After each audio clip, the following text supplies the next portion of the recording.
Hello learners, उम्मीद है आप सभी अच्छे होंगे, आपकी तैयारी बेहतर चल रही होगी। As we have discussed environment, ecology and pollution in the previous lectures. Today we will discuss about ozone, greenhouse effect and acid rain. जो आज हम तीनों इन टॉपिकों को डिस्कस करेंगे, यह एग्जाम के पॉइंट ऑफ व्यू से बहुत ज़्यादा इम्पोर्टेंट है। कैसे है? बहुत ज़्यादा इम्पोर्टेंट है। यहाँ से क्वेश्चन बनेगा ही बनेगा, डेफिनेटली बनेगा। 2 क्वेश्चन नहीं पूछेगा तो एक तो पूछेगा ही पूछेगा। जो हमने कल पॉल्यूशन कवर किया था उसमें डिजीज थी कुछ, जैसे नाइट्रेट और सल्फर की वजह से, सल्फर की अधिकता से, नाइट्रेट की अधिकता से और फ्लोराइड की अधिकता से। बिल्कुल याद रखना है, टिप्स पे याद रखना है। और जल प्रदूषण की वजह से जो समस्याएं उत्पन्न होती है, ध्वनि प्रदूषण। ध्वनि प्रदूषण से कैसे बचा जा सकता है? ग्रीन मफलर एक टर्म थी, बहुत ज़्यादा इम्पोर्टेंट है एग्जाम पॉइंट ऑफ व्यू से। और अगर मैं बात करूँ ध्वनि प्रदूषण, तो ध्वनि प्रदूषण में जो मैंने उसमें बचाव के कार्य यानी कि रोकथाम यानी कि निवारण या फिर कंट्रोल कैसे किया जाए उसका, तो वो भी बहुत ज़्यादा इम्पोर्टेंट है। बात आती है एयर पोल्यूशन की। एयर पोल्यूशन में जो भी टर्म डिस्कस हुई है कि कैसे एयर पोल्यूशन को कम किया जा सकता है, particulate matter specially, take proper care of particulate matter. वहाँ पे SPM 2.5, SPM 10 की बात करता है वो, suspended particulate matter 2.5। 2.5 is the size of particle in micrometer and 10 is the size of particle in micrometer. 2.5 क्या है? सूक्ष्म कण का क्या है? साइज है। किसमें? माइक्रोमीटर में। और 10 भी क्या है? सूक्ष्म कण का साइज है माइक्रोमीटर में। और अगर मैं हिंदी में बोलूँगा सस्पेंडेड पार्टिकुलेट मैटर को, तो मैं बोलूँगा निलंबित सूक्ष्म कण। और जैसे कि मैंने डिस्कस किया है, अलग अलग सूक्ष्म कण जो हम सांस द्वारा हमारे फेफड़ों तक जाते हैं, वो हमारी फेफड़ों की वायु कुपिका को डैमेज करते हैं। इसीलिए हम क्या है, मास्क भी अलग अलग आकार के सूक्ष्म कणों के लिए अलग अलग आते हैं। जैसे कि 2.5 PM पार्टिकुलेट मैटर 2.5, यानी कि निलंबित कण 2.5 के लिए अलग से मास्क आता है। तो इसी तरीके से हमने प्रीवियस लेक्चर में डिटेल में डिस्कस कर चुके हैं। हम पर्यावरण भी डिस्कस कर चुके हैं। पर्यावरण जो शब्द है कहाँ से आया, ठीक है, किस भाषा का शब्द है, ये भी हम डिस्कस कर चुके हैं। और फिर पर्यावरण के जो घटक है वो भी हम क्या है डिस्कस कर चुके हैं। उसके बाद हम इकोलॉजी को डिटेल में डिस्कस कर चुके हैं, इकोसिस्टम को डिटेल में डिस्कस कर चुके हैं। और फिर बायोडाइवर्सिटी को भी हम, ठीक है, जैव विविधता को भी डिटेल में डिस्कस कर चुके हैं। तो आज हम डिस्कस करेंगे ओजोन, समतापमंडलीय प्रदूषण। ओजोन परत का निर्माण। ओजोन परत हमारे जीवन के लिए अत्यंत महत्वपूर्ण परत है। और जो कहां पे पाई जाती है? समतापमंडल में। कितनी ऊंचाई पर? 15 से 25 किलोमीटर की ऊंचाई के बीच में स्थित होती है ओजोन परत, ठीक है। अब ओजोन परत समतापमंडल का एक महत्वपूर्ण घटक है जो 15 से 25 किलोमीटर की ऊंचाई के बीच स्थित होती है। ओजोन सूर्य से आने वाली हानिकारक पराबैंगनी विकिरण द्वारा ऑक्सीजन अणुओं के प्रकाश रासायनिक विघटन से बनता है। देखो, ऑक्सीजन का जो एक अणु है, ये जो है अल्ट्रावायलेट रेज यानी कि पराबैंगनी विकिरण के द्वारा टूट करके ऑक्सीजन के 2 परमाणु बनाता है। ठीक है, क्या करता है? ऑक्सीजन के 2 परमाणु बनाता है। आगे बढ़ते थोड़ा सा। अब ये ऑक्सीजन के 2 परमाणु बनाता है। ठीक है, फिर इन्हीं में से एक ऑक्सीजन का परमाणु ऑक्सीजन के साथ क्रिया करके, या फिर हम बोल सकते संयोजित हो करके, ठीक है, क्या बनाता है? ओजोन बनाता है। ओजोन का एक अणु बनाता है। अब हालांकि ओजोन भी पराबैंगनी विकिरण यानी कि अल्ट्रावायलेट रेज द्वारा विघटित हो जाता है। ओजोन क्या है? पराबैंगनी विकिरण द्वारा विघटित होकर के ऑक्सीजन का एक परमाणु और ऑक्सीजन का एक अणु बनाता है। आई होप यहां तक आपको क्लियर होगा, आप समझ चुके होंगे कैसे हुआ है। ठीक है, ओजोन जो सूर्य के प्रकाश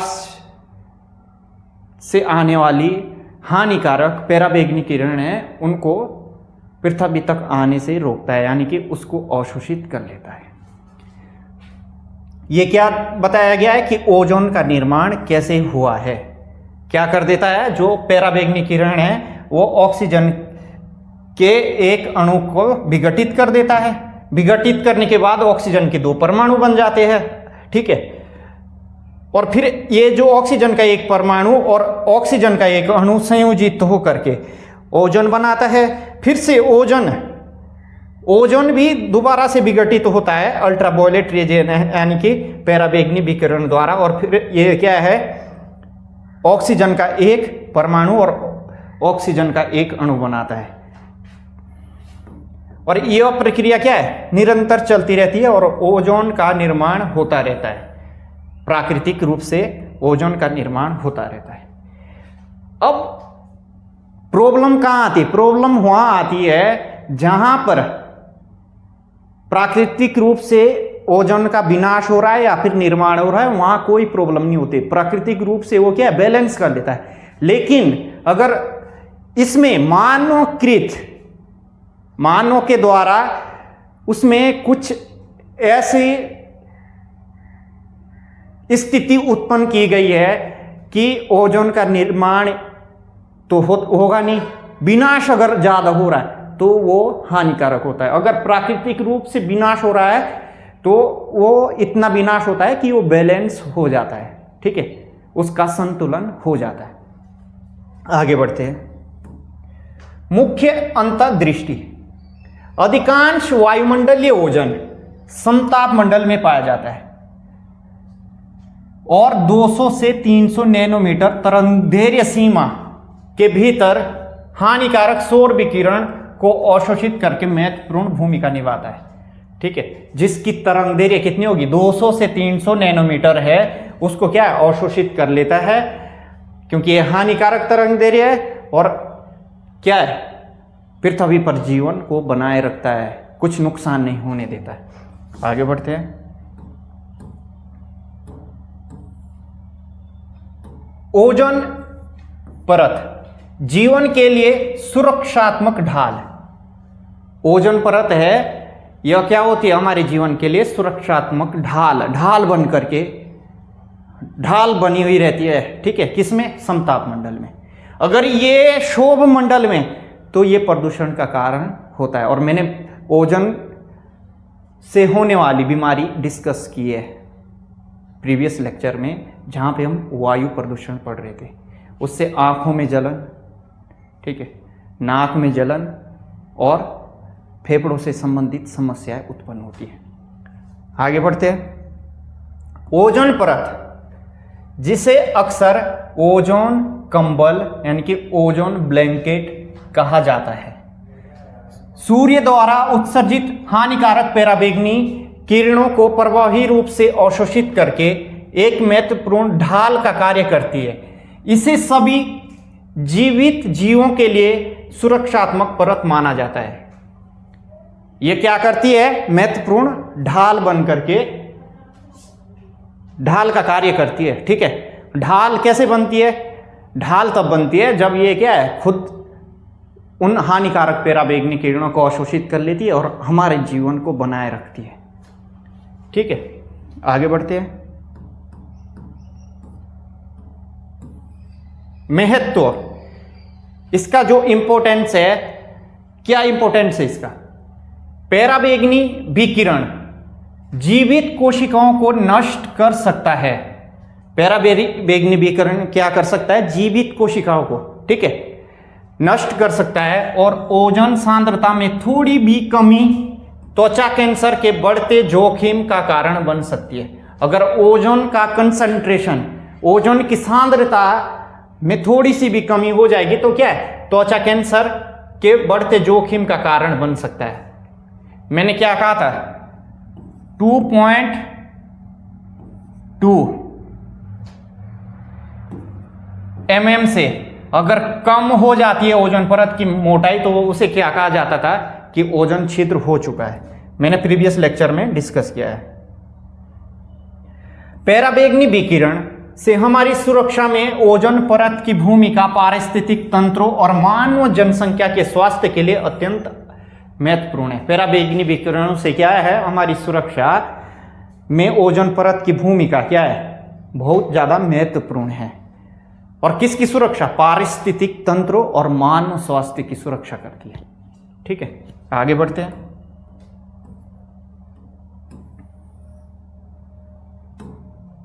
खोज, ओजोन की खोज किसने की? ये बहुत ज्यादा इंपॉर्टेंट है। ऐसे एग्जामों में जैसे यूटेट का हो गया तो ये पूछा जा सकता है। ओजोन परत की उपस्थिति की पहचान कब हुई?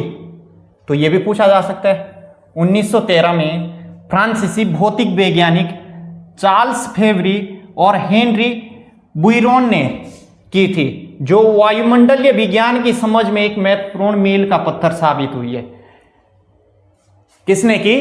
चार्ल्स फेवरी और हेनरी बुइरोन ने 1913 में। और कौन से, कहां के थे ये वैज्ञानिक? फ्रांसीसी भौतिक वैज्ञानिक थे। ठीक है, और ये क्या है? वायुमंडल की समझ में मील का पत्थर साबित हुई है।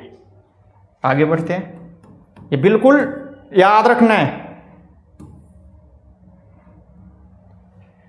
ओजोन परत क्षय, कारण और अभिक्रिया। ओजोन परत का जो क्षय है उसका कारण क्या है, और अगर क्षय हो रहा है तो उसकी अभिक्रियाएं कैसी है, रासायनिक अभिक्रियाएं कैसी है, किस तरीके से क्षय हो रहा है वो समझते हैं।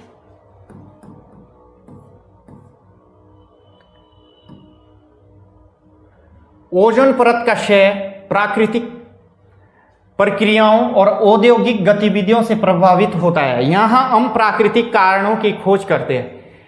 मैंने जस्ट अभी थोड़ी देर पहले बताया था कि प्राकृतिक रूप से अगर ओजोन का क्षय हो रहा है तो वो बैलेंस हो जाता है, उसका संतुलन हो जाता है।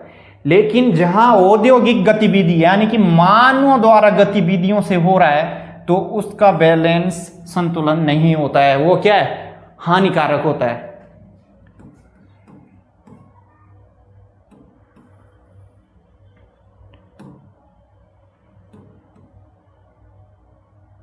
नाइट्रस ऑक्साइड N2O की भूमिका।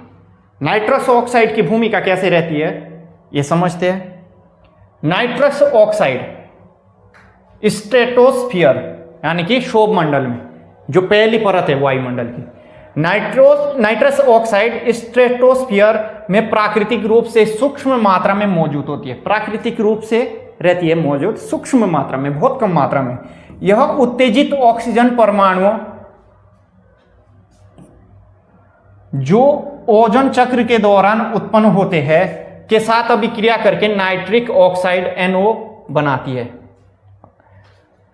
अब जो नाइट्रस ऑक्साइड है, ठीक है, नाइट्रस ऑक्साइड जो है ये क्या है? नाइट्रस ऑक्साइड उत्तेजित ऑक्सीजन परमाणु के साथ अभिक्रिया करके क्या बनाता है? नाइट्रिक ऑक्साइड बनाता है। क्लियर? अब ये नाइट्रिक ऑक्साइड जैसे ही बन गया, ये नाइट्रिक ऑक्साइड जैसे ही बन गया, अगर इसको मैं संतुलित करूंगा तो मैं यहां 2 से मल्टीप्लाई करूं, जैसे ये नाइट्रिक ऑक्साइड बन गया, अब ये नाइट्रिक ऑक्साइड ये है ओजोन के साथ अभिक्रिया करके ओजोन को विघटित करेगा। देखो यहाँ पे ये जो, एक सेकंड इसको मैं ढंग से ही बताता हूँ। ऊपर लेके, ऊपर हमारा नाइट्रिक ऑक्साइड बन चुका है, ठीक है। नाइट्रस ऑक्साइड से नाइट्रिक ऑक्साइड बन चुका है। जो नाइट्रस ऑक्साइड था, ये जो नाइट्रस ऑक्साइड था,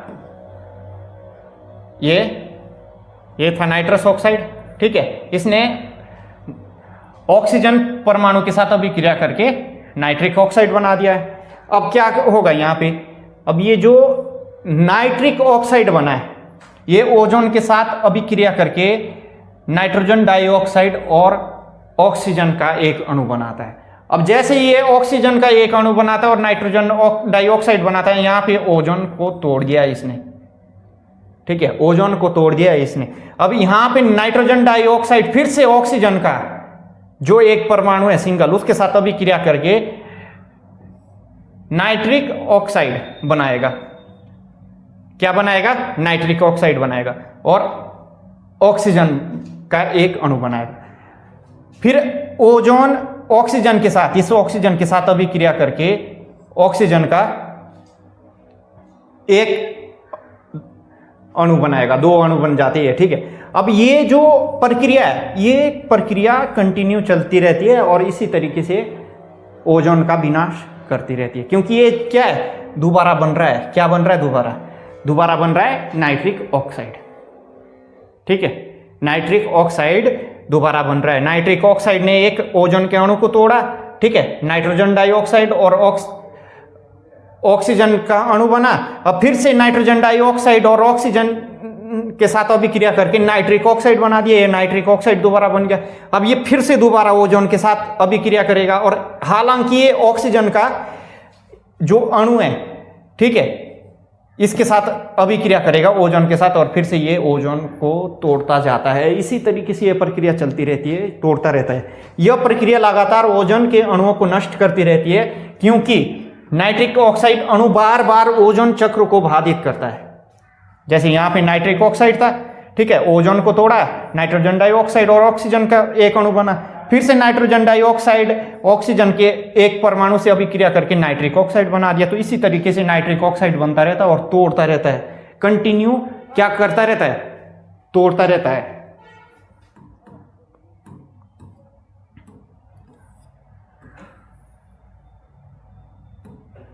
मानव गतिविधियों का ओजोन परत क्षय पर प्रभाव।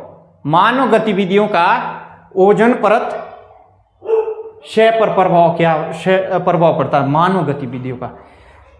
तो इसमें पहला है क्लोरोफ्लोरोकार्बन, CFC। क्लोरोफ्लोरोकार्बन जिन्हें आमतौर पर फ्रीऑन कहा जाता है।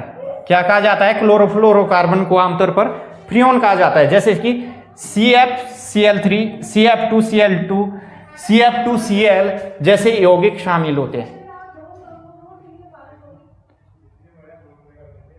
इन यौगिकों में निम्नलिखित गुण होते हैं।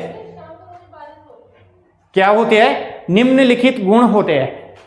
निम्न क्वथन बिंदु, क्वथनांक क्या रहता है? कम रहता है। निम्न सांद्रताएं, और ये गंधहीन, अविषैला यानी कि गैर विषैला और गैर ज्वलनशील होते हैं, जिसके कारण इसे क्या है, शीतलकों में हम यूज करते हैं, क्योंकि ना तो ये ज्वलनशील है, ना विषैला है, ठीक है, ना गंध आती इससे, ठीक है, और निम्न क्वथन बिंदु है, मतलब बहुत लो टेम्परेचर है, जिसके कारण ये क्या है, शीतलक का कार्य करता है।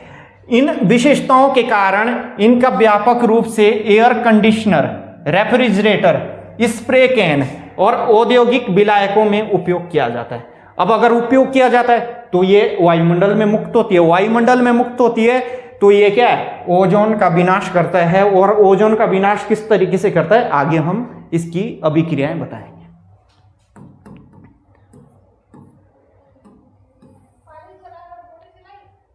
पर्यावरणीय चिंता। पर्यावरणीय चिंता, जब वायुमंडल में छोड़ा जाता है तो CFC वायु प्रदूषण में महत्वपूर्ण योगदान करते हैं। क्या करते हैं? वायु प्रदूषण में महत्वपूर्ण योगदान करते हैं। ओजोन परत क्षय मुख्यतः CFC से संबंधित रासायनिक अभिक्रियाओं के कारण होता है। किससे संबंधित रासायनिक अभिक्रियाओं के कारण होता है? CFC से संबंधित रासायनिक अभिक्रियाओं के कारण होता है। शामिल रासायनिक अभिक्रियाएं, ठीक है, थोड़ा ऊपर ही ले लेते हैं। हाँ, पैराबैंगनिक किरणें यानी कि अल्ट्रावायलेट रेज, पैराबैंगनिक प्रकाश या फिर रेज किरण, ठीक है, द्वारा सीएफसी का विघटन। पैराबैंगनी प्रकाश या पैराबैंगनी विकिरण द्वारा सीएफसी का विघटन। अब देखो CF2Cl प्लस अल्ट्रावायलेट यानी कि पैराबैंगनी किरण, अब ये अभिक्रिया करके क्लोरीन को अलग कर देते हैं, क्लोरीन का एक परमाणु अलग कर देते हैं। अब देखो यहां पे CF2Cl बना देता है, और किसकी उपस्थिति में होता है ये? पैराबैंगनी विकिरण की। जब पैराबैंगनी विकिरण के संपर्क में आता है क्या? क्लोरोफ्लोरोकार्बन, ठीक है, तो क्लोरोफ्लोरोकार्बन मुक्त क्लोरीन परमाणु छोड़ते हैं, जैसे कि यहां पे मुक्त क्लोरीन परमाणु को छोड़ दिया है, जो हानिकारक रासायनिक अभिक्रिया को प्रारंभ करते हैं। और कैसे करते हैं यहां पे बताया गया, ओजोन विनाश की ओर ले जाने वाली श्रृंखला अभिक्रिया। क्या है? ओजोन विनाश की ओर ले जाने वाली श्रृंखला अभिक्रिया। अब क्लोरीन जो परमाणु है वो ओजोन के साथ अभिक्रिया करेगा तो ClO2 बनाता है, ठीक है, ClO2 बनाता है, फिर से ClO ऑक्सीजन के साथ अभिक्रिया करता है तो फिर से Cl और O2 बन जाता है। देखो ClO ऑक्सीजन के एक परमाणु के साथ अभिक्रिया करके Cl और O2 बनाता है, जिसके कारण क्या हो जाता है? ये जो चक्र है इसकी पुनरावृत्ति होती रहती है। देखो यहां पे क्लोरीन ने ओजोन के साथ अभिक्रिया की, ClO और O2 बना दिया। अब ये ClO बचा, ClO क्या है? फिर से ऑक्सीजन के एक परमाणु के साथ क्या है? अभिक्रिया करके ClO2 बना गया, Cl फिर से आ गया। इसी तरीके से फिर से Cl क्या करेगा? O3 के साथ अभिक्रिया करके ClO प्लस O2 बनाएगा, और फिर से ये ClO क्या है? ClO किसके साथ अभिक्रिया करेगा? ClO किसके साथ अभिक्रिया करेगा? ClO प्लस O के साथ अभिक्रिया करके Cl प्लस O2 बनाएगा, और ये अभिक्रिया क्या है? कंटिन्यू चलती रहती है, ठीक है। इसीलिए क्लोरीन का एक परमाणु हजारों या फिर लाखों ओजोन के अणुओं को नष्ट कर देता है।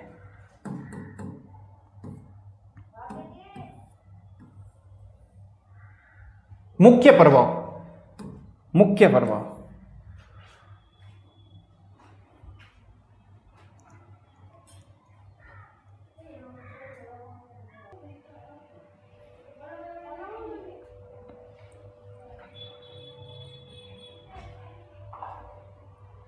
मुख्य प्रभाव क्या पढ़ रहे थे हम? मुख्य प्रभाव।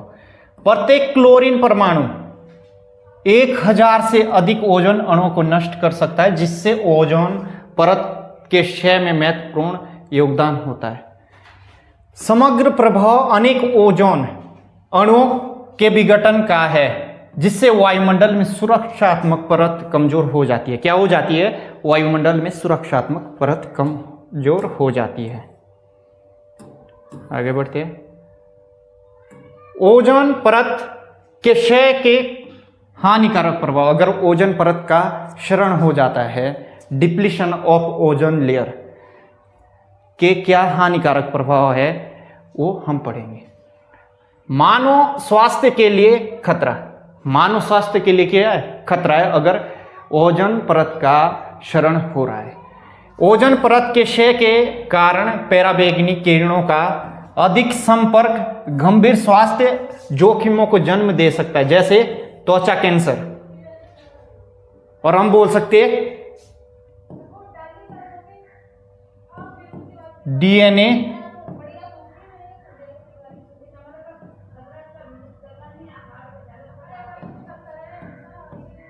में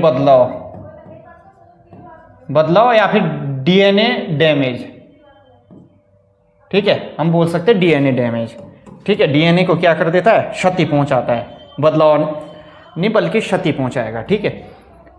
अल्ट्रावायलेट विकिरण प्रतिरक्षा, अल्ट्रावायलेट विकिरण यानी कि पैराबैंगनी विकिरण प्रतिरक्षा प्रणाली को कमजोर कर सकता है, जिससे व्यक्ति वायरल संक्रमणों के प्रति अधिक संवेदनशील हो जाते हैं, जिससे क्या है व्यक्ति किसके प्रति, मतलब हम जो मानव हैं, हम क्या है संक्रमण के प्रति अधिक संवेदनशील हो जाएंगे, हम बीमार जल्दी हो जाएंगे। ठीक है, अगर प्रतिरक्षा प्रणाली को कमजोर करेगा तो। समुद्री जीवन पर प्रभाव, समुद्री जीवन पर प्रभाव, ओजोन के डिप्लेशन से समुद्री जीवन पर क्या प्रभाव पड़ेगा? बढ़े हुए अल्ट्रावायलेट स्तर, ठीक है, पराबैंगनी विकिरण का जो स्तर है समुद्री पौधों, जानवरों और मछलियों को गंभीर रूप से प्रभावित करते हैं, पारिस्थितिक तंत्र को बाधित करते हैं और मानव अस्तित्व के लिए आवश्यक खाद्य स्रोतों को नुकसान पहुंचाते हैं। जो मानव अस्तित्व जिससे बना हुआ है, ठीक है, अगर खाद्य स्रोतों को नुकसान पहुंचा रहे हैं तो इसका मतलब खाद्य स्रोत क्या हो जाएंगे? कम हो जाएंगे या फिर अच्छी क्वालिटी के नहीं होंगे। फसलों और पौधों को नुकसान, पराबैंगनी विकिरणें फसलों और स्थलीय पौधों, पराबैंगनी विकिरणें फसलों और स्थलीय पौधों की वृद्धि और स्वास्थ्य को बाधित कर सकती है। क्या कर सकती है? फसलें और स्थलीय पौधों की वृद्धि और स्वास्थ्य को बाधित कर सकती है, जिससे संभावित कृषि हानियां होती है। जिससे क्या हो सकती है? संभावित कृषि हानियां हो सकती है।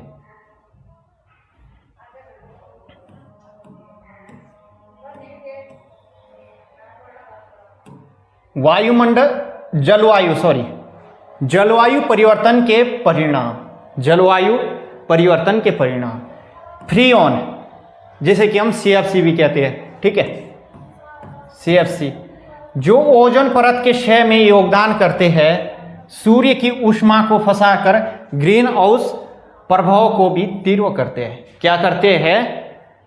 ग्रीन हाउस प्रभाव को भी तीव्र करते हैं। जो ओजोन परत के क्षय में योगदान करते हैं वो सूर्य की किरणों को फंसाकर, ठीक है, सूर्य की ऊष्मा को फंसा करके क्या कर देते हैं? ग्रीन हाउस प्रभाव को तीव्र कर देते हैं।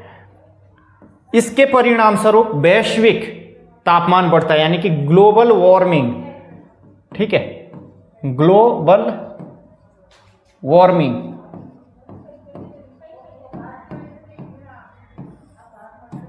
ग्लोबल वार्मिंग होता है या फिर वैश्विक तापमान बढ़ता है, जिससे फसलों, समुद्र तटीय निचले क्षेत्रों वाले शहरों के लिए बढ़ते हुए बर्फ पिघलाव के कारण जोखिम उत्पन्न होते हैं।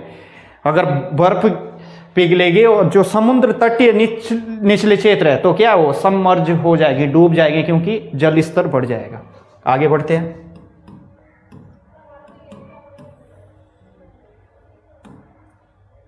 अंटार्कटिका के ऊपर ओजोन परत का क्षय एक अनूठी पर्यावरणीय चुनौती है। अंटार्कटिका के ऊपर ओजोन परत का क्षय एक अनूठी पर्यावरणीय चुनौती है। किस तरीके से पढ़ते हैं? अंटार्कटिका के ऊपर ओजोन होल यानी कि ओजोन छिद्र की घटना इस क्षेत्र में पाई जाने वाली असाधारण वायुमंडलीय और रासायनिक परिस्थितियों का परिणाम है।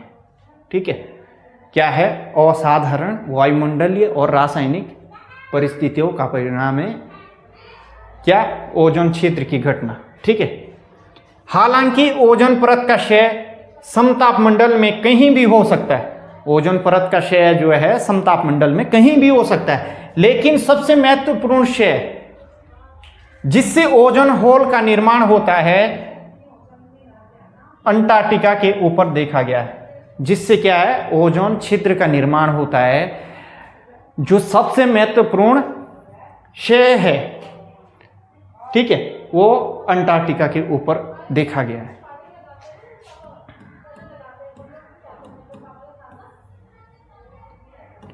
अब अंटार्कटिका ही क्यों, दूसरे जगह क्यों नहीं? इस क्षेत्र में अद्वितीय यानी कि यूनिक वायुमंडलीय और रासायनिक परिस्थितियों के कारण गंभीर क्षय होता है, जो पृथ्वी पर कहीं और मौजूद नहीं है। क्या होता है? वायुमंडलीय और रासायनिक परिस्थितियों के कारण गंभीर क्षय होता है, जो क्या है पृथ्वी पर और जगह मौजूद नहीं है। मतलब जो वायुमंडलीय घटना होती है या फिर रासायनिक परिस्थितियों के कारण जो क्षय होता है वो पृथ्वी पर और जगह कहीं भी नहीं है। आगे बढ़ते हैं।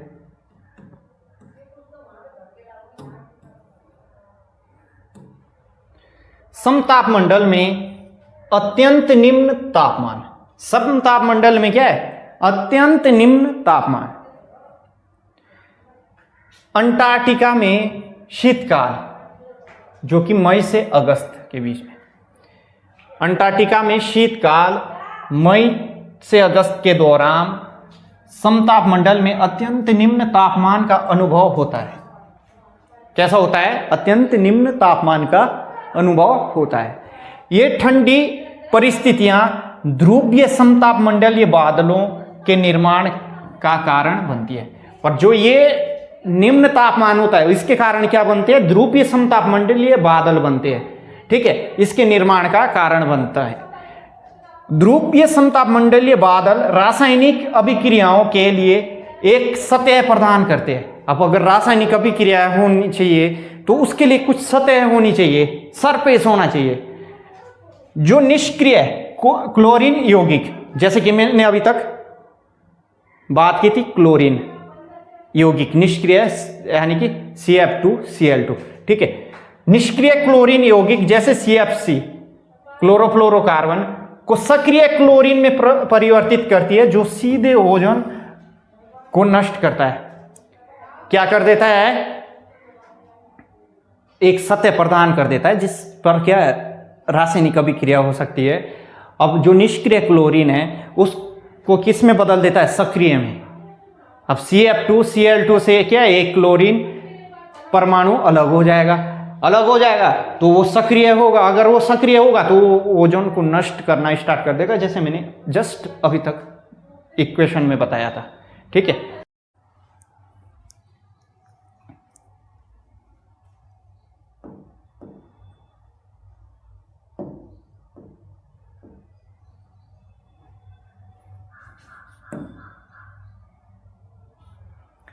अभी कुछ टेक्निकल इशू आ गया था तो हम यहीं से स्टार्ट करते हैं। आज हम अम्लीय वर्षा और ग्रीन हाउस प्रभाव नहीं करेंगे। आज हम सिर्फ और सिर्फ, जैसे कि मैंने स्टार्ट में बोला था कि मैं इसमें ओजोन परत, ओजोन क्षरण और उससे संबंधित रासायनिक अभिक्रियाएं, ग्रीन हाउस प्रभाव उससे संबंधित रासायनिक अभिक्रियाएं और अम्लीय वर्षा उससे संबंधित रासायनिक अभिक्रिया कंप्लीट करूंगा। लेकिन आज मैं सिर्फ और सिर्फ क्या करूंगा, इसमें इस लेक्चर में मैं सिर्फ और सिर्फ आपका ओजोन परत और ओजोन क्षरण और उससे संबंधित रासायनिक अभिक्रिया कंप्लीट करूंगा। तो इसमें जो हम अभी पढ़ेंगे ध्रुवीय भंवर यानी कि पोलर वर्टेक्स। अंटार्कटिका के शीतकाल में एक प्रबल वृत्ताकार पवन पैटर्न क्या होता है? प्रबल होता है और वृत्ताकार पवन पैटर्न होता है, जिसे क्या कहा जाता है? ध्रुवीय भंवर कहा जाता है।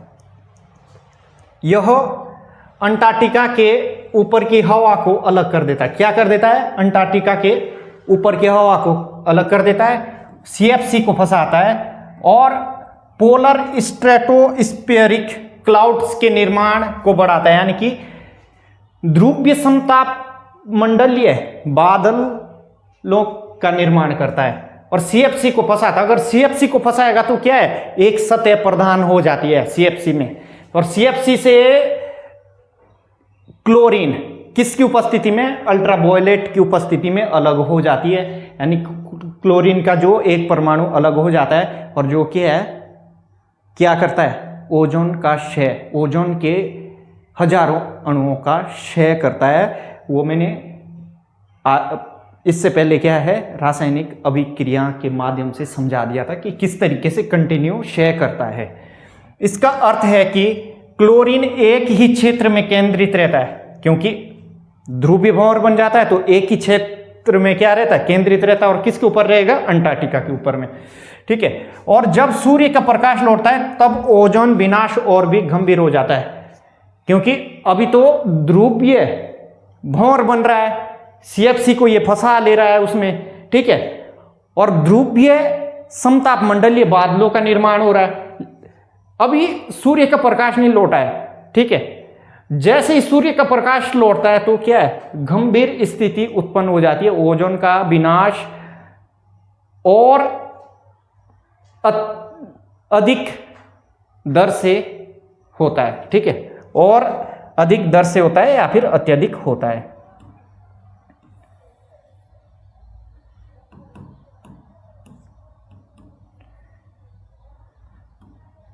बसंत ऋतु में सूर्य के प्रकाश की वापसी। बसंत ऋतु में क्या है, सूर्य का प्रकाश वापस आता है। अंटार्कटिका के बसंत यानी कि सितंबर से अक्टूबर के दौरान सूर्य का प्रकाश लौटता है। कब लौटता है? सितंबर से अक्टूबर के दौरान सूर्य का प्रकाश लौटता है। सूर्य का प्रकाश क्लोरीन अभिक्रियाओं को सक्रिय करने के लिए आवश्यक ऊर्जा प्रदान करता है। क्या करता है? क्लोरीन अभिक्रिया को सक्रिय करने के लिए आवश्यक ऊर्जा प्रदान करता है, जिससे तेजी से ओजोन विनाश होता है। क्या हो जाता है? ओजोन का विनाश तेजी से होने लग जाता है। यही कारण है कि ओजोन होल यानी कि ओजोन छिद्र का आकार सितंबर से अक्टूबर के दौरान क्या हो जाता है? चरम पर होता है, क्योंकि सूर्य का प्रकाश लौटता है सितंबर से अक्टूबर में। और क्या है, सूर्य का प्रकाश क्लोरीन अभिक्रिया को क्या कर देता है? सक्रिय कर देता है, ठीक है। जो क्लोरीन का परमाणु अलग हुआ है वो उस अभिक्रिया को क्या कर देगा? सक्रिय कर देगा, और ओजोन क्षरण होता है। और किसके दौरान यह चरम पर होता है? अपना सितंबर से अक्टूबर के दौरान, क्योंकि सूर्य का प्रकाश लौटता है। आगे बढ़ते हैं। भूगोल और पृथक्करण। भूगोल और पृथक्करण। अंटार्कटिका का भौगोलिक पृथक्करण ध्रुवीय भंवर को आर्कटिक की तुलना में अधिक स्थिर और अधिक ठंडा बनाता है। अब अंटार्कटिका का जो भौगोलिक पृथक्करण है वो क्या है? अधिक स्थिर और अधिक ठंडा होता है। किसके तुलना में? आर्कटिक के। आर्कटिक में भी ओजोन परत का क्षय होता है, लेकिन यह कम गंभीर होता है। कैसा होता है? कम गंभीर होता है, क्योंकि उत्तरी गोलार्ध का समताप मंडल गर्म होता है। अब उत्तरी गोलार्ध का क्या है? समताप मंडल गर्म होता है, और स्थलीय समुद्री ऊष्मा विनियमों तथा मौसम प्रणालियों से अधिक प्रभावित होता है। किससे अधिक प्रभावित होता है? स्थलीय समुद्री ऊष्मा विनियमों और मौसम प्रणालियों से। और जबकि अंटार्कटिका में कैसा होता है? ठंडा मौसम होता है, ध्रुवीय भंवर का निर्माण होता है, जिससे क्या है? ध्रुवीय समताप मंडलीय बादलों का निर्माण होता है, और वो क्या है? CFC को वहां पे फंसा लेता है उसमें, उन बादलों में, ठीक है। आगे बढ़ते हैं।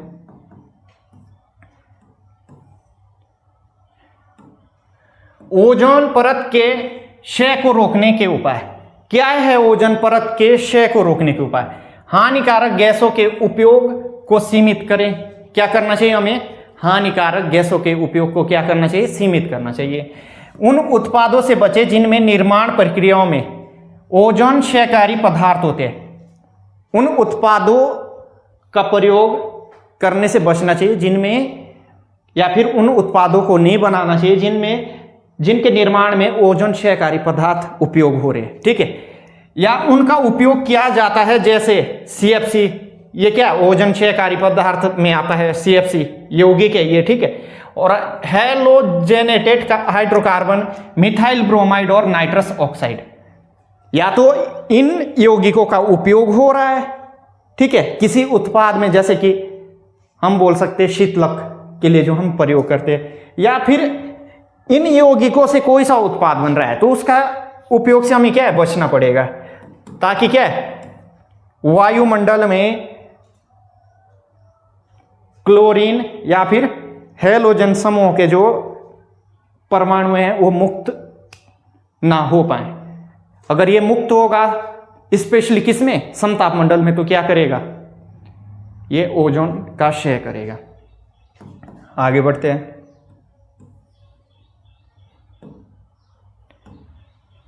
पर्यावरण अनुकूल परिवहन का चयन करें। अगर हम पर्यावरण अनुकूल परिवहन का चयन करेंगे तो नाइट्रस ऑक्साइड क्या है, पर्यावरण में मुक्त नहीं होगी। ठीक है, पर्यावरण में मुक्त नहीं होगी, किसके द्वारा नहीं मुक्त होगी, मानवकृत द्वारा। अगर प्राकृतिक रूप से जितनी है सूक्ष्म मात्रा में उससे ओजोन पर उतना प्रभाव नहीं पड़ता है। ठीक है, कार के उपयोग को कम करें और सार्वजनिक परिवहन, साइकिलिंग या पैदल चलना चुनें। सार्वजनिक परिवहन से संबंधित प्रीवियस ईयर पेपर में हमने क्या एक क्वेश्चन करा था, वहां पे सार्वजनिक परिवहन ज्यादा क्या था, ज्यादा महत्व देता था उस क्वेश्चन में, मोस्ट एप्रोप्रिएट था। ठीक है, जब भी संभव हो प्रदूषण कम करने और ऊर्जा बचाने के लिए कार्य करें। ठीक है, आगे बढ़ते हैं। ऐसे क्लीनर से बचे, जो क्लीनर क्या होते हैं, जिससे सफाई होती है, ऐसे क्लीनर से बचे जिनमें विलायक या संक्षारक पदार्थ होते हैं, जिसमें क्या होते हैं, विलायक या संक्षारक पदार्थ होते हैं जो ओजोन परत और स्वास्थ्य को नुकसान पहुंचाते हैं। जो क्या करते हैं, या तो ओजोन परत को नुकसान पहुंचाती है या हमारे मानव स्वास्थ्य को नुकसान पहुंचाती है। सिरका और बेकिंग सोडा जैसे सुरक्षित विकल्प चुने। हमें कैसे विकल्प चुनने चाहिए, सिरका और बेकिंग सोडा जैसे सुरक्षित विकल्प चुनने चाहिए। कैसे विकल्प चुनने चाहिए, सिरका और बेकिंग सोडा। आगे बढ़ते हैं। ओजोन परत के क्षय को रोकने के व्यावहारिक उपाय। ठीक है, ओजोन परत के क्षय को रोकने के व्यावहारिक उपाय। स्थानीय उत्पादों का चयन करें। क्या करना चाहिए, हमें स्थानीय उत्पादों का चयन करना चाहिए। परिवहन उत्सर्जन को कम करने के लिए विशेषकर नाइट्रस ऑक्साइड जो ओजोन परत के क्षय में योगदान करता है, स्थानीय रूप से उत्पादित भोजन और वस्तुएं चुने। क्या चुने, स्थानीय रूप से उत्पादित भोजन और वस्तुओं को चुनना है। अब दूसरा है शीतलन प्रणालियों का रखरखाव करें। क्या करना चाहिए, हमें शीतलन प्रणालियों का रखरखाव करना चाहिए। यह सुनिश्चित करने के लिए कि एयर कंडीशनर और रेफ्रिजरेटर ठीक से कार्य करें और हानिकारक क्लोरोफ्लोरोकार्बन के वायुमंडल में रिसाव को रोकने के लिए नियमित रूप से सर्विस करें। ठीक है, रिसाव नहीं होना चाहिए। ठीक है, किसका, हानिकारक क्लोरोफ्लोरोकार्बन का। ठीक है, एयर कंडीशनर और रेफ्रिजरेटर ठीक से कार्य करना चाहिए और इसकी जगह क्लोरोफ्लोरोकार्बन की जगह हाइड्रोफ्लोरोकार्बन का उपयोग करें। ठीक है, ये क्या है इसका, क्योंकि ये क्या होते हैं, कम हानिकारक होते हैं। सुरक्षित विकल्पों का उपयोग करें। क्लोरोफ्लोरोकार्बन के स्थान पर हाइड्रोक्लोरोफ्लोरोकार्बन, क्या, हाइड्रोक्लोरोफ्लोरोकार्बन की ओर संक्रमण, क्योंकि हाइड्रोक्लोरोफ्लोरोकार्बन ओजोन परत पर कम प्रभाव पड़ता है। क्या करता है ये, ओजोन परत पर कम प्रभाव